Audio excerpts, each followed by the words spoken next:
যে আয়না ঘরে দয়া করে আর যাতে যেতে না হয়। কঠোর সমালোচনা করবো সরকারের। ফোন করে বলছে আম্মু আমরা জিতে গেছি 2024 সালের 5ই আগস্ট।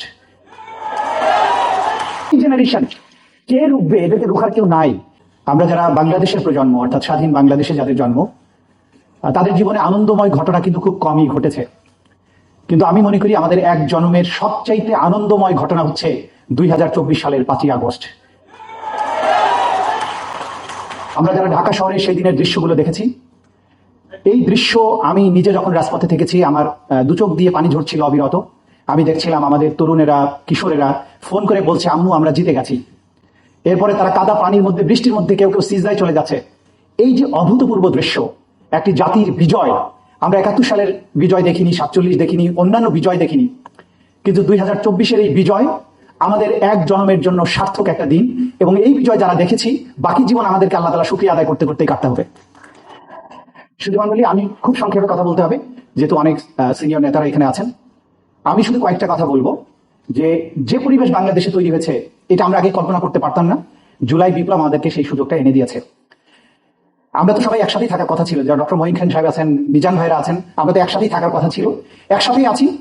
বাস্তব কারণেই কাউকে সরকারি দলে, কাউকে বিরোধী দলে যেতে হয়েছে। যারা বিরোধী দলে আছি অথবা যারা সরকারের বাইরে আছি, কঠোর সমালোচনা করবো সরকারের। মিজান ভাইকে একটা ছোট্ট গ্যারান্টি দিতে হবে যে আয়না ঘরে দয়া করে আর যাতে যেতে না হয়, এবং সেইটা যাতে না হয় সেজন্য যে বিচারের আয়োজনটা চলছে এই বিচারটা সম্পন্ন করতে হবে। কারণ আমরা কেউই আর আয়না ঘরে যেতে চাই না, জাতি হিসাবে এটা আমরা কিন্তু আর এফোর্ড করতে পারবো না।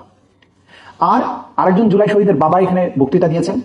আমি একজন জীবন্ত শহীদের কথা বলি, আতিক, যার একটা হাত চলে গেছে। হসপিটালে আমি তাকে দেখতে গিয়েছিলাম, তখন বলছিল স্যার এক হাত গেছে তো চিন্তা করি না, আর লাগলে আরেকটা হাত দেশের প্রয়োজনে দিয়ে দিব। এই জেনারেশন কে রুখবে? এদেরকে রুখার কেউ নাই। এই জেনারেশন বাংলাদেশে আছে। আমাদের আসিফরা, নাহিদরা বাংলাদেশে সেই সময় নেতৃত্ব দিয়েছিল, আমরা রাজনীতিবিদরা পেছনে ছিলাম সবাই। নতুন এক বাংলাদেশ তৈরি হয়েছে। এই বাংলাদেশকে সাস্টেন করার মতো পজিশনে রাখতে হলে পার্লামেন্টে যখন আমি দেখি সরকারি দলের সংসদ নেতা, বিরোধী দলের নেতা এবং আমাদের নাহিদ, এরা যখন চমৎকার গঠনমূলক বক্তৃতা দেয়, আমরা জানি বাংলাদেশের সবাই খুশি হলেও একটা বিশেষ দলের লোকদের কিন্তু প্রচন্ড হতাশা এবং জ্বলা তাদের জলে। কিন্তু এই দৃশ্য অতীতে কখনো তৈরি হয় নাই। এই দৃশ্য বাংলাদেশে চিরস্থায়ী করতে হবে।